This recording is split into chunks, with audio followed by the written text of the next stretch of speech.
Debemos entonces saber qué es la acuicultura. Este es el cultivo de organismos acuáticos que pueden ser peces, moluscos, crustáceos e incluso plantas acuáticas. La diferencia con la acuicultura de la pesquería es que implica algún tipo de intervención en el proceso de crianza con el objetivo de mejorar la producción. Es decir, se manejan densidades de siembra, se da alimento y hay protección ante depredadores. ¿Cuál es la importancia de la acuicultura? Bueno, va más allá de sustituir a la pesquería. Es una de las formas más eficientes de producir proteína para consumo humano, además de que proporciona una gran fuente de ingresos económicos tanto a los productores de pequeña escala como a los productores industriales. Es importante para nuestros ecosistemas porque refuerza las poblaciones existentes en entornos naturales y en aquellos cuerpos que han sido creados por el hombre. Además que diversifica el uso de recursos terrestres y acuáticos. Esto puede ser a través del aprovechamiento de agua para riego de cultivos, bebederos de ganado o incluso actividades recreativas. Dentro de la historia general de la acuicultura, hay evidencia antigua que en China, en los 1000 años antes de Cristo, se realizaba el cultivo de carpas, que son una especie nativa de la zona. Hay incluso un libro que recopila todo el cultivo de esta especie en un libro denominado Clásico del cultivo de peces, que fue escrito por un político chino llamado Fan Lei alrededor de los 500 años antes de Cristo. Es importante recalcar que dentro de la historia posterior a la Segunda Guerra Mundial hay 4 ejes que convierten a la acuicultura en lo que hoy. Esto está definido por la facilidad de transporte de peces, por el desarrollo de nuevas formas de comunicación, la utilización de bolsas plásticas y la adición de oxígeno en el transporte de los peces, la reproducción artificial de aquellas especies de interés de cultivo y el comienzo de la disponibilidad de alimentos concentrados que se distribuyeron entonces en forma de pellets. ¿Qué hay con la acuicultura en Nicaragua? Bueno, desde el año 1959, el MAC inicia el desarrollo de la acuicultura y la importación de especies de tilapia y carpa. Además que construye una estación piscícola llamada La Calera, con 0.90 hectáreas de agua, de espejo de agua. En el 77, el MAC empieza a recibir asistencia técnica y financiera para experiencias de investigación del uso de guapote en policultivo con tilapia. En el 76, el Departamento de Investigaciones del Banco Central de Nicaragua construye 2 hectáreas de estanquería para camarones de la familia Peneide. Y en el 77, a través del apoyo del Instituto de Fomento Nacional, que fue asesorada por la misión china, se empiezan estudios de localización para estos proyectos camaroneros. A partir de los años 80 se empieza la crianza de camarón entonces en salineras privadas y estatales. A partir del año 80, con la creación del Instituto Nicaragüense de la Pesca y la Acuicultura, hay proyectos más firmes en el área piscícola y de camarones marinos. En el año 81, la Universidad Centroamericana empieza a interesarse por la actividad y construye un espejo de agua llamado La Polvosa de 0.2 hectáreas, donde se empiezan proyectos acuícolas. En el año 89 se cierra el programa de piscicultura y se inicia el desarrollo de la camaronicultura, que vendrá a ser de vital importancia en la industria nicaragüense. En el año 90 se concluye la construcción de granjas camaroneras en el puerto Morazán y desde el año 2000 al año 2010 se inicia el cultivo de tilapia nilótica por una empresa llamada Nicanor en el lago de Cocibolca. En cuanto a la ostricultura, su inicio lo tuvieron en el año 1969, con un proyecto regional de desarrollo pesquero centroamericano a través de la FAO. Entre el 72 en adelante, el Instituto Nicaragüense de Fomento Nacional contrata especialistas y del 74 al 76 hubo apoyo japonés para el desarrollo de cultivo de la especie Castrazosteas gigas. Bueno, ¿qué hay entonces con la acuicultura a nivel mundial? Tenemos la historia, ya conocemos un poco de la historia y cómo se ha desarrollado desde entonces. Entonces, peces de aleta han sido los principales, ¿verdad?, de la industria. Entre ellos tenemos la carpa herbívora, la carpa plateada y la tilapia del Nilo, que varían en miles de toneladas en el año 2018 cultivadas desde 5.704 hasta 4.525, esta última siendo de la tilapia. Hay otras especies, entre ellos los crustáceos, que, como podemos observar, el camarón blanco ocupa el puesto número 1 en miles de toneladas cultivadas, siendo de 4.966,2 millones de toneladas. Está el cangrejo de marismas y el cangrejo chino. Y luego tenemos otras especies como los moluscos, dentro de los que se encuentran los ostiones, las almejas japonesas y los mejillones. Entonces aquí tenemos un gráfico de cómo ha evolucionado la acuicultura en comparación a la pesca de captura desde el año 1950 hasta el 2018. Estos son reportes de la FAO. Entonces vemos cómo de manera exponencial desde esos años hasta hoy la acuicultura, tanto de aguas continentales como de aguas marinas, ha venido incrementando de forma exponencial. Entonces, como podemos esperar para los próximos años, va a seguir creciendo y es importante que nosotros conozcamos cómo ejercer una acuicultura responsable. Aquí, un poco más a detalle, tenemos la producción acuícola mundial por diferentes especies. Vemos cómo en los años 90 era mínima. Por ejemplo, tenemos 20 millones de toneladas en peso vivo, de las cuales las algas acuáticas ocupaban un cierto porcentaje, los peces de aleta, y vemos cómo crustáceos, por ejemplo, no eran de interés en aquella época. Si nos movemos hasta el año 2018, podemos ver cómo las algas acuáticas, los peces de aleta en acuicultura continental, los moluscos e incluso los crustáceos han incrementado en producción. Esto se traduce entonces a 114,5 millones de toneladas con un equivalente de 263.600 millones de dólares americanos. Entonces, ¿cómo estamos en acuicultura en la región de América Latina y el Caribe? Podemos ver que los 3 primeros puestos están ocupados por Chile, Brasil y Ecuador, que juntos tienen un total del 77% de la producción en la región. Entonces caemos a Nicaragua, donde en el año 2010 estaba en el puesto número 12 de producción. Sin embargo, el reporte para el año 2018 nos lleva al puesto número 8. Es decir, estamos haciendo grandes esfuerzos para posicionarnos entre los países de la región como un productor fuerte de nuestra acuicultura. Esto ha sido gracias al camarón blanco de cultivo, que fue responsable de 64,9 millones de libras cosechadas y que desde el año 2010 hasta el 2019 ha tenido un crecimiento del 78%. Es de esperarse entonces que en los próximos años este crecimiento siga y logremos incluso movernos en el ranking a posicionarnos más arriba, pues en el ranking a niveles de México, por ejemplo. Otro cultivo importante es la tilapia, la que ha sido responsable para este año, con datos actuales del 2021 de diciembre, de 55.366 libras y cuyo valor en el mercado fue de 2.355.823 córdobas. ¿Cómo se ha logrado esto? Bueno, en la tilapia ha sido a través del Plan Peces para la Vida. Es un plan que se ha desarrollado desde el Sistema Nacional de Producción, para el cual INPESCA, en coordinación con el Movimiento Guardabarranco del Ministerio de la Juventud, ha inaugurado estanques para el cultivo de esta especie. Se han entregado aproximadamente 220 alevines de tilapia con pesos entre 5 y 10 gramos, los cuales han sido cultivados por los protagonistas.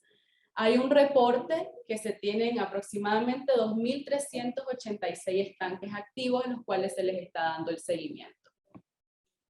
¿Cómo estamos, por ejemplo, para acuicultura marina, con especies marinas? Entonces tenemos que en Occidente existen las jaulas flotantes para pargo lunarejo, de las cuales hay 64 jaulas, ¿verdad?, distribuidas, y de las cuales 40 fueron elaboradas y entregadas en 2021 por INPESCA.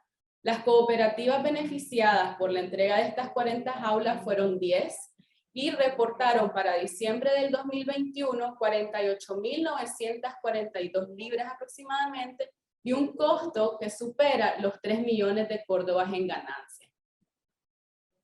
Bueno, nosotros estamos viendo producción mundial, la historia, diferentes sistemas de cultivos de tilapia, de pargo, y nos preguntamos cómo se ha llegado hasta ahí. Bueno, nosotros tenemos entonces que categorizar los sistemas donde se realiza la acuicultura, que estos van a depender de su intensificación y que pueden variar, como hemos visto, desde unidades unifamiliares a empresas comerciales de gran escala. Dentro de estos sistemas tenemos el sistema extensivo, donde, por ejemplo, en las fotografías podemos ver espacios terrestres y acuáticos donde no hay un manejo directo del cultivo, es decir, se depende de la productividad natural de estos cuerpos de agua y hay un poco y escaso, control sobre las especies que nosotros tenemos ahí. Luego sigue el sistema semi-intensivo. Este sistema, a diferencia del anterior, ya adopta tecnología de nivel medio, que va a ir en dependencia de las especies de cultivo que nosotros tenemos. Entonces se les puede garantizar fertilización a los estanques, alimentación, manipulación de stock para nosotros conocer las cantidades de organismos que tenemos en nuestras piscinas, por llamarlo nuestros estanques, y hay una tasa de producción media. Se depende, por ejemplo, y se facilita el cultivo de algas para los diferentes estadios donde la requiere. Y en la fotografía tenemos estanques para camarón en la zona de occidente del país. Luego tenemos el sistema intensivo, donde en este caso son pocos, pero hay una adopción total de técnicas de cultivo, donde se depende mucho de la recolección de información científica para mejorar estos sistemas. Además son sistemas que cuentan con aireadores, toda la tecnología más moderna para dar al cultivo todos los requerimientos necesarios. Además, se caracteriza por tener insumos de alto nivel y alta tasa de producción. Entonces, para darles un poco un ejemplo, tenemos las jaulas que mencionábamos anteriormente con pargo lunarejo en el occidente del país. Aquí se les brinda alimento balanceado a los peces que garantiza que crezcan en periodos más cortos y que se pueda sacar producción. Tenemos los estanques de tilapia que ya habíamos ejemplificado, ¿verdad? Que son estanques accesibles, recubiertos de plástico en algunos casos, y que se puede garantizar mediante el buen manejo una alta producción. En el caso de estanques de geomembrana, tenemos en Laguna de Perlas, en un laboratorio que luego les estaré platicando al respecto, Finpesca cultiva róbalo. Tenemos estanques de geomembrana, todo está para mantener estos peces y llevarlos en un futuro para reproducción. Tenemos otros ejemplos a nivel internacional. La industria del salmón en Noruega, una de las más fuertes, utiliza grandes tecnología para el cultivo. Y tenemos otros ejemplos como el de pepino de mar en Filipinas y ostras que están caracterizados por ser extensivos, donde dependen de la producción natural de los cuerpos de agua. Bueno, hay otros sistemas, ¿verdad?, que se caracterizan por ser múltiples. En este caso tenemos el sistema acuapónico de baja intensidad, o SABI, que tenemos un protagonista en Carazo que se dedica a la producción de tilapia y esta agua de los estanques es distribuida a través de un sistema de tubería donde es utilizada el agua, los nutrientes del agua del estanque pasan y es utilizada por las plantas para su crecimiento. Es un sistema recirculatorio de agua. Después de que pasa por todas las plantas, es bombeada nuevamente al estanque de producción de peces, entonces garantiza que los nutrientes que están en este sistema crezcan tanto a los peces como a las plantas. Bueno, nosotros hemos estado hablando de sistemas acuícolas, pero hay un aspecto muy importante, o mejor dicho, varios aspectos importantes que se tienen que tomar en cuenta a la hora de establecer cualquiera de estos sistemas.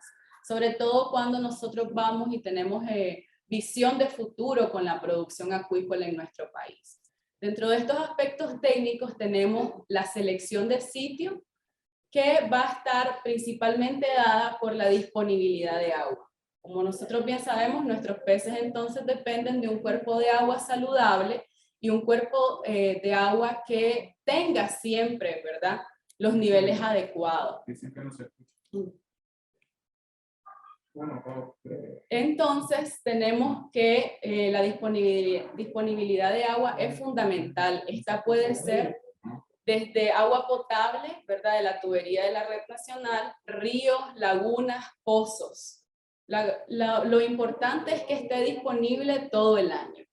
Luego tenemos que la topografía, ya sea plana o irregular, va a estar vinculada al proceso de instalación de nuestros estanques.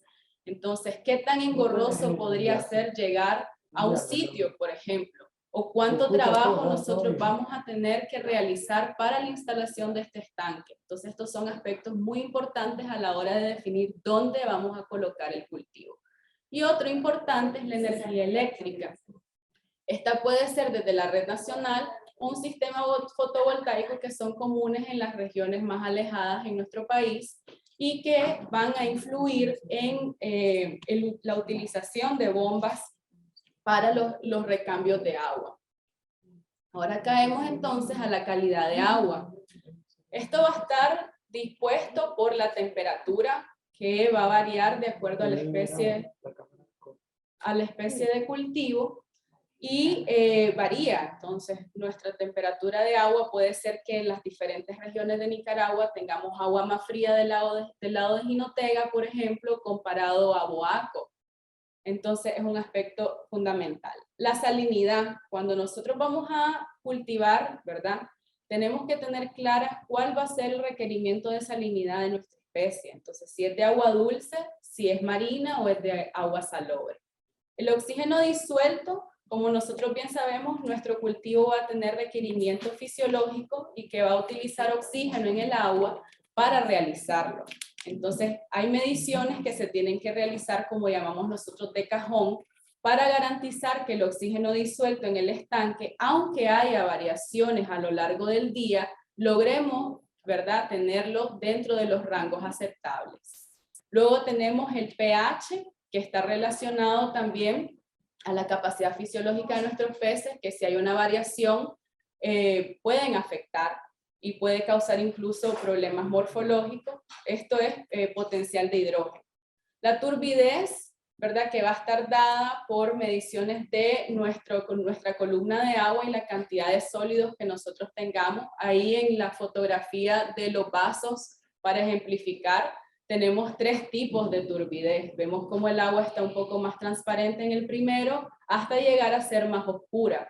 En esto de la turbidez también influye el color y el olor, que va a estar dado por la cantidad de algas en el estanque, y en algunos casos el color y el olor también están relacionados a un tema de contaminación de nuestra fuente de agua, o en el caso de estanques que no estén recubiertos, que sean de tierra, contaminación del suelo. Entonces, para mostrarles un poco la realidad, aquí adjuntamos unas cuantas fotografías de casos negativos de selección de sitio. En esto decidimos poner lagunas artificiales. Esto fue un caso en Dipilto, en Nueva Segovia, donde la problemática estaba dada por la gran extensión del área. El problema de tener espacios de lagunas artificiales tan grandes, ¿verdad?, donde no se hace una división del cuerpo de agua para mejor acceso, es que dificulta entonces la realización de muestreos de crecimiento y de otros trabajos que estén relacionados a la adecuación del sitio. Presencia de materia orgánica, por ejemplo, en la fotografía vemos cómo está lleno de hojas el cuerpo de agua, ramas y sedimento de fondo, que afectan directamente la turbidez, y a lo largo del tiempo la descomposición de la materia orgánica en el estanque puede causar un problema de calidad de agua si no se tienen los adecuados recambios.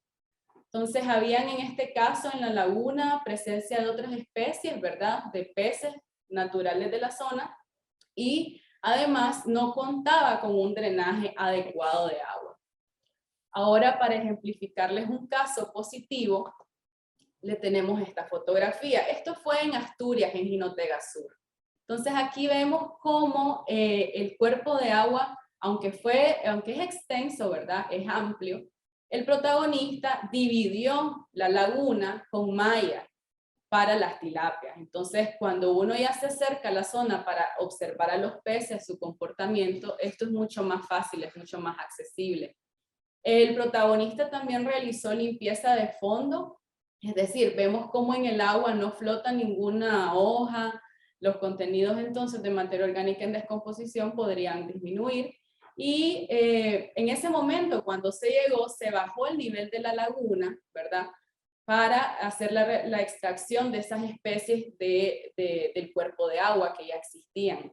Además, el protagonista contaba pues con tuberías de drenaje de 4 pulgadas para los recambios de agua y, lo más importante, la fuente de agua. Entonces, este protagonista tenía agua todo el año, lo que permitía el recambio a través de la gravedad. Es decir, incluso se lograba ahorrar energía eléctrica porque no necesitaba más que la gravedad para que el agua llegara hasta su estanque, hasta su laguna artificial. Aquí queremos demostrarle en el caso de estanques superficiales recubiertos con plástico algunos ejemplos, ¿verdad? Son 4, estos estanques pueden variar de 6 metros por 8 metros y vemos cómo en cada caso los protagonistas, además de tener acceso fácil hacia el cuerpo de agua, tenían fuente perenne de agua. Pues vemos como en la fotografía del protagonista Manuel Altamirano hay una bomba que está entrando agua con un buen flujo hacia su estanque. Otro aspecto importante entonces es conocer el ciclo de vida de la especie de interés. Esto va a estar dado por el acondicionamiento de nuestros reproductores, es decir, los padrotes. ¿De dónde van a venir nuestros peces pequeños? Van a ser de sus padres, entonces en este caso de nuestros reproductores, que tienen que acondicionarse para que ellos puedan realizar la reproducción de forma correcta.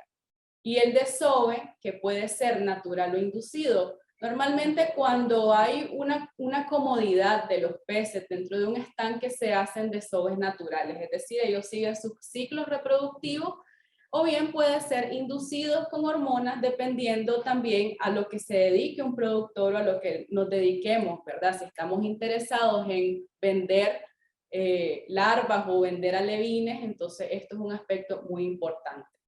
Luego, la fertilización de los huevos. ¿Cuántos de esos huevos que nuestros reproductores nos van a dar realmente van a terminar como larvas, poslarvas y juveniles? Entonces, la calidad, aunque se tenga cantidad, la calidad de nuestros huevos va a ser determinante. Luego tenemos el cultivo de larvas y poslarvas, que nos van a llevar hasta la fase de engorde de juveniles, que es donde nosotros damos alimentación balanceada, y que nos va a llevar después a tallas de comercialización, pueden ser, o de consumo, porque no todo el mundo tal vez se va a dedicar o se dedica a la venta. También la idea es que consuman desde sus casas los peces que ellos engordan, entonces hasta tallas de comercialización que pueden ser desde 1 libra en adelante. Luego de esto, entonces tenemos que definir, si nos dedicamos a la reproducción, entonces a seleccionar nuevos reproductores para nuestra próxima cosecha, o bien pues lo comercializamos en el mercado nacional. Para ejemplificar un poco, se le pusieron dos láminas. En la primera lámina tenemos el camarón blanco, ¿verdad? Entonces tenemos que un adulto maduro, desde los 180 a los 300 días desde su nacimiento, puede poner huevos, ¿verdad? Estos huevos de aproximadamente 24 horas luego se convierten en náuplios que tienen sus propios estadios, luego pasan a zoea, luego pasan a misis y luego se convierten en poslarvas. Las poslarvas tienen ciclo de 3 a 35 días para luego convertirse en juveniles de alrededor de 180 días. Y luego, o sea, el ciclo se mantiene, es un ciclo cerrado del ciclo de vida del camarón. cuya expectativa de vida está reportada desde los 12 meses, pero hay reportes de que llegan hasta los 2 años. En el tema de peces, entonces, tenemos igual nuestros reproductores con el pez de la parte superior, que desova, luego esta larva se alimenta de su saco vitelino y luego pasa a una etapa donde nosotros lentamente vamos a ir acondicionando a la larva para que consuma alimento que nosotros le vamos a dar. Este alimento pueden ser algas, por ejemplo, que luego van a permitir que crezcan, que lleguen hasta alevines que pueden ser de 2 gramos hasta los 20 gramos de tamaño, que se van posteriormente a engordar hasta la etapa de comercialización, que pueden ser de 300 gramos hasta 2 libras. Un aspecto fundamental es la nutrición. Nosotros estamos hablando entonces de ciclo de vida, pero tenemos que garantizar que lo que nosotros le vamos a dar a nuestros peces para engordar y llevarlos a una talla comercial o propia de consumo, va a estar dada por el tipo de alimento que nosotros le vamos a dar.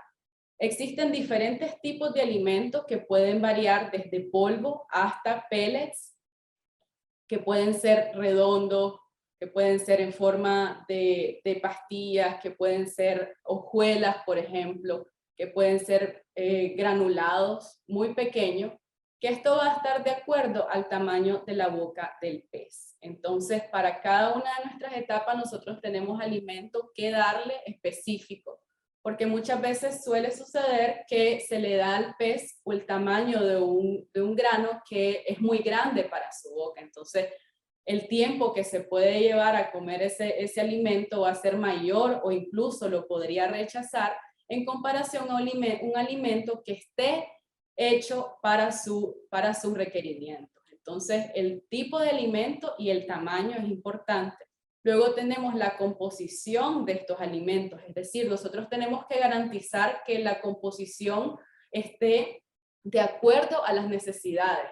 A mí me gusta mucho comparar a los peces como cuando tenemos un bebé. Nosotros le vamos dando a un bebé alimento, ya sea en papilla, vamos dándole tamaños más grandes, frutas, de acuerdo a cómo va creciendo. Lo mismo sucede con los peces. Entonces hay que garantizarles proteína, que esta puede ser de origen animal u origen vegetal, los lípidos, que son los ácidos grasos, carbohidratos, minerales, vitaminas, y algo muy común en estos tiempos en la parte de nutrición son los aditivos.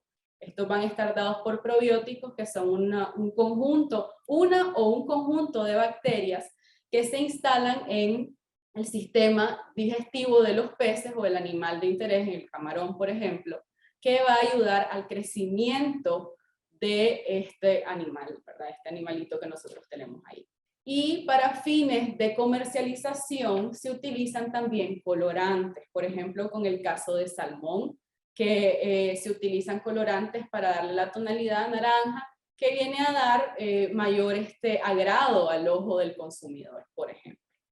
Luego tenemos el caso de los canales de distribución. Nosotros tenemos que garantizar que el alimento comercial que nosotros vayamos a dar venga de cerca. Esto porque, al igual que cualquier otro alimento, mientras más tiempo pasa, va perdiendo sus características y su composición puede convertirse en un poco mala, pues, para lo que nosotros estamos queriendo hacer. Todo este tema de nutrición acuícola, ¿verdad? De nutrición, nos va a llevar a algo muy importante que debemos de valorar, que son los costos y la rentabilidad de nuestro cultivo. Es decir, nosotros no queremos, ¿verdad?, estar gastando dinero de más, dando alimento caro o dando tal vez alimento muy barato que no nos vaya a llevar hasta donde nosotros queremos, que puede ser nuestro consumo o la comercialización de estos animales. Entonces tenemos que, para medir la eficiencia en acuicultura, nosotros utilizamos el factor de conversión alimenticia, es decir, la cantidad de alimento que necesita un animal para ganar 1 kilogramo de peso corporal.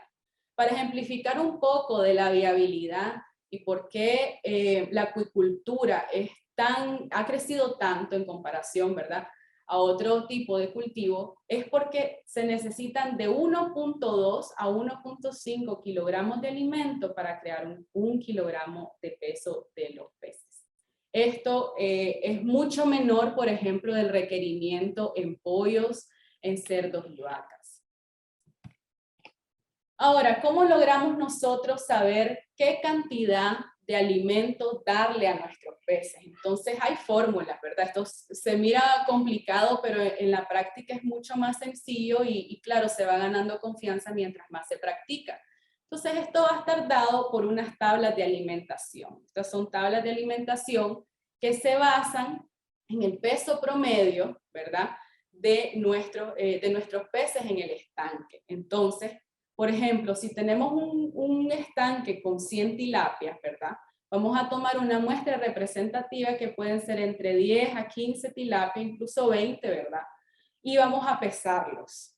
Esta cantidad de peces que nosotros tenemos, el peso total, lo vamos a dividir entre los números de peces medidos. Es decir, si medimos 20 peces, se va a dividir el peso total de esos peces entre el número de peces. Y luego vamos a tener que ese peso promedio de esos 20 peces que nosotros monitoreamos, lo vamos a multiplicar por el número de peces en el estanque.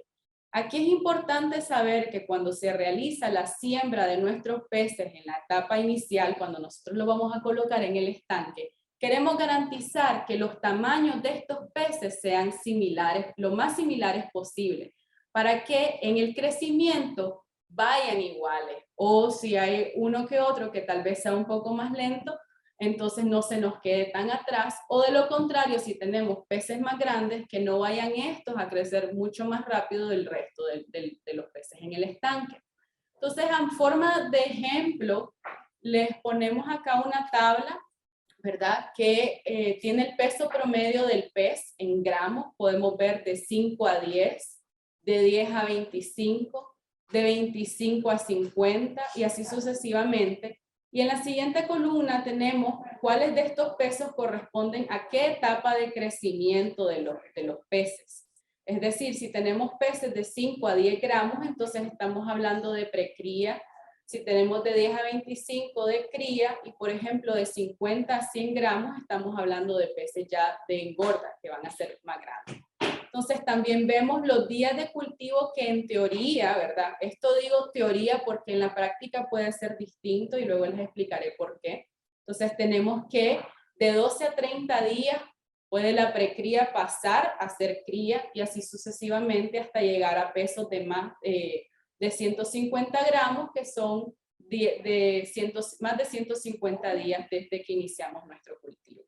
Entonces, nosotros tenemos el porcentaje de alimento en base a la biomasa, es decir, la fórmula que nosotros tenemos arriba, que es el peso promedio por el número de peces en el estanque, es nuestra biomasa.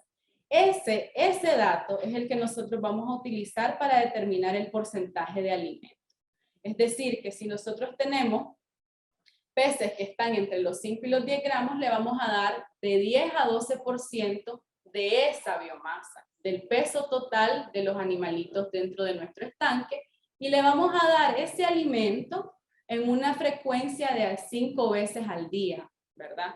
O le vamos a ir sucesivamente, los requerimientos van a ir disminuyendo, entonces vemos como en nuestra tabla de 10 a 12 va disminuyendo de 6 a 8, de 5 a 6, de 2 a 3. Y así también la frecuencia de alimentación. Vemos como tenemos 5, 4, 3, 2. Estos cálculos son basados, por ejemplo, cuando nosotros tenemos un alimento donde no nos han dado tablas, ¿verdad? Ahora cuando se compran alimentos, los comercializadores de alimentos le dan una tabla, ¿verdad?, que está relacionada con el porcentaje de proteína del requerimiento nutricional de proteína de nuestros peces. Entonces, en el preinicio vemos cómo se necesita 45% de proteína, en teoría, para nuestros animalitos, para luego ir disminuyendo a 40, 32, hasta la etapa de engorde que se necesitan aproximadamente 28 gramos de proteína. Estos son ejemplos basados en tilapia. Entonces, ¿cómo determinamos nosotros todo esto? A través de nuestros monitoreos en campo. Estas fotografías fueron facilitadas por los técnicos de la Dirección de Acuicultura que han estado realizando monitoreos en Madrid, Chinandega, donde en el estanque se abre, ¿verdad?, una atarraya. Si es muy pequeño, pues entonces se abre la atarraya, se sacan 10 peces, se monitorean, se hace el peso promedio de estos animalitos y luego se procede a realizar el cálculo en campo para saber cuántos gramos de alimento nosotros le vamos a dar. Bueno, ¿por qué es importante todo lo anterior? Nutrición, ¿por qué es importante la selección de sitio, la fuente de agua? Porque podemos tener el caso de que hayan enfermedades en nuestros peces. Como nosotros también nos enfermamos, nuestros peces podrían enfermarse. Y esas enfermedades podrían estar vinculadas a ser biológico-infecciosas, es decir, causadas por virus, bacterias, hongos y parásitos, o bien a la calidad del agua, que está determinada, como les mencionaba, por la temperatura, el oxígeno disuelto, el pH, la concentración de sólido suspendido y el amonio. Las nutricionales que vienen a estar dadas por la subalimentación de nuestros peces, que puede ser en cantidad o calidad, puede que nuestros peces no estén comiendo lo necesario o les estemos dando mucho o muy poco alimento. Entonces, todo esto va a influir también en, la toxicidad, ¿verdad?, que se podría estar creando por el manejo adecuado de estos alimentos. Y otra sería la densodependiente, es decir, la cantidad de peces que nosotros tenemos en nuestros estanques. Entonces acá es muy importante la observación. Como les mencionaba, esto es la teoría, pero en la práctica nosotros con nuestros protagonistas lo más importante es que ellos observen sus estanques. Si ellos tienen peces que tal vez no están consumiendo todo el alimento, ¿verdad? Si hacemos la prueba, por ejemplo, 1 o 2 días, nos dejan el alimento, entonces están bajos en apetito, o bien tenemos peces que están en los bordes de los estanques, que no están nadando en círculos, por ejemplo, o hay división en el estanque con los peces, o bien, por ejemplo, peces que están flotando, o que no tienen la capacidad de ir al fondo, nadar normalmente. Entonces estas pueden ser señales de que nosotros estamos teniendo un problema en nuestro estanque. Para ejemplificar un poco, aquí no vamos a entrar en mucho detalle, sino más bien es para mostrarles a ustedes cómo se miran algunas enfermedades o cómo nosotros podríamos detectar que hay un problema. Entonces aquí les puse un ejemplo, ¿verdad?, del piojo de agua, que es un animalito que coloniza las branquias de los peces. Entonces podemos ver en la fotografía todos los puntitos blancos que van a disminuir obviamente la calidad de vida de nuestro pez y le puede causar incluso la muerte.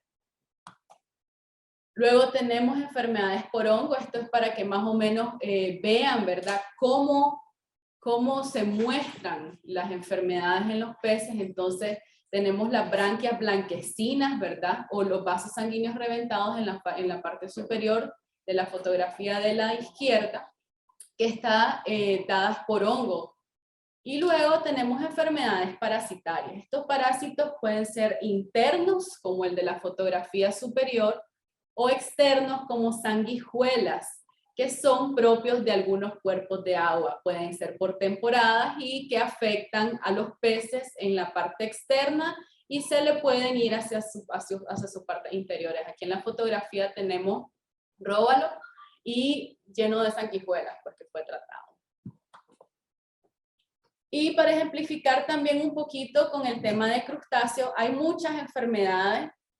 Esto en camarones, por ejemplo. Entonces, para enseñarles un poco, tengo una fotografía en la parte superior derecha que muestra un camarón sano con un camarón que ha sido afectado por necrosis hepatopancreática aguda. Aquí no se preocupen, ¿verdad? No necesitamos ser patólogos, solamente es para que ustedes pues tengan ejemplos de cómo se miran en algunos casos estas enfermedades. Y en la parte inferior tenemos unos platitos de agar, cómo se miran las bacterias de vibrio, que es una de las que más afecta a los cultivos de camarón blanco. Bueno, esta fue una pincelada, ¿verdad?, de cómo seleccionar sitios, los aspectos técnicos más importantes, y ahora queremos desde INPESCA mostrarles lo que nosotros hemos venido haciendo en cuanto a investigación en acuicultura. Entonces, este es nuestro laboratorio, el Centro Tecnológico y Experimental de Peces Caribbean Pearl, donde estamos enfocados en cultivo de róbalo, de Centropomus undecimalis. Entonces, aquí les queremos mostrar las metas que nosotros hemos alcanzado con este proyecto, que ha sido jaulas flotantes instaladas en diferentes comunidades en la laguna de Perlas. Hemos logrado producir alimento vivo y alimento artificial para los róbalos, ¿verdad? Y que también ha sido distribuido a los protagonistas de estas jaulas en estas comunidades. Se ha instalado un sistema de tratamiento de agua con todos sus componentes con el objetivo de brindarle la mejor calidad de agua posible a esta especie. Y se ha mejorado también las condiciones de cultivo relativas a la densidad de siembra, es decir, a la cantidad de peces que nosotros tenemos por estanque. Se ha hecho también inducción hormonal y revisión de los huevos en los reproductores para futura distribución de peces en las diferentes comunidades, y se ha elaborado y validado el uso de productos anestésicos para el proceso de inducción hormonal. Entonces, ¿qué pretendemos nosotros a futuro con este proyecto en el Caribbean Pearl? Bueno, queremos desarrollar mejor capacidad para la reproducción de alevines de róbalo, capacitar a la población de la zona pesquera y a los protagonistas sobre esta tecnología acuícola. Y lo importante también es recolectar datos de producción y mercado potencial. En nuestro otro laboratorio, ¿verdad?, que fue recién inaugurado, el laboratorio de peces Panchito Batata, que se enfoca en tilapia, guapote, y tenemos Gaspar, tenemos ejemplares de Gaspar. Entonces hemos alcanzado 60 individuos reproductores y 3.000 larvas de tilapia, ¿verdad?, que han sido distribuidas en estanque en San Miguelito, donde se dieron 300 alevines de tilapia. Este dato se junta junto con inauguraciones de estanques más recientes, y ha sido también distribuido alimento para peces en San Carlos. Tenemos capacitados protagonistas sobre el proceso de siembra y mantenimiento de estanques de tilapia, y los técnicos de INPESCA fueron capacitados en preparación de alimento hormonado para reversión sexual. Entonces aquí tenemos que dentro de nuestras propuestas están producir 9.000 alevines de tilapia, identificar sitios óptimos para la instalación de estanques de tierra,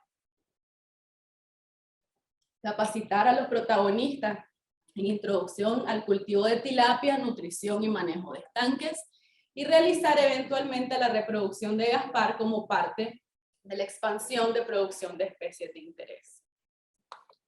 También tenemos el laboratorio de reproducción Lima, que es una colaboración con la Universidad Nacional Autónoma de León para pargo lunarejo, que son parte del proyecto en Occidente de las jaulas flotantes. Entonces tenemos que se ha elaborado protocolo de cultivo de microalgas, un protocolo de cultivo de rotíferos para la producción de alimentos. Han sido evaluados aspectos nutricionales de dietas, ¿verdad?, sólidas y líquidas, mejoradas las condiciones de cultivo de los reproductores, se ha puesto en marcha el protocolo de maduración de reproductores, y se han realizado desoves que son 31 en total, que ha superado 16 veces la producción de huevos viables del año 2020. Estas propuestas también para este año son ampliar la infraestructura del edificio central, aumentar la cantidad de reproductores en un 100%, incrementar el número de huevos por desove, aumentar la sobrevivencia de las larvas y continuar con el proceso de investigación. Bueno, esto, como mencionaba Wendy al comenzar nuestra presentación, fue una pincelada de introducción para lo que se va a venir, que INPESCA va a estar garantizando en estos meses venideros. Entonces se van a hacer talleres de cultivo de tilapia en los diferentes departamentos, y se van a hacer talleres enfocados en nutrición y elaboración de alimentos para peces. Entonces aquí queremos compartir con todos ustedes la calendarización de estos talleres, esperando que todos los compañeros pues, puedan acompañarnos. Estos van a ser talleres específicos para estos temas donde nuestros técnicos, todos los técnicos vamos a estar participando y respondiendo de la mejor manera a todas las preguntas que los técnicos del Sistema Nacional tengan y que también esté ajustada a la realidad de cada departamento. Entonces, esta es una planificación, con mucho gusto luego se las podemos compartir y esperamos que esta presentación haya sido de su agrado. Entonces aquí un poco pues de literatura consultada para esta presentación y para aquellos pues que estén interesados en consultar un poco más de la bibliografía disponible.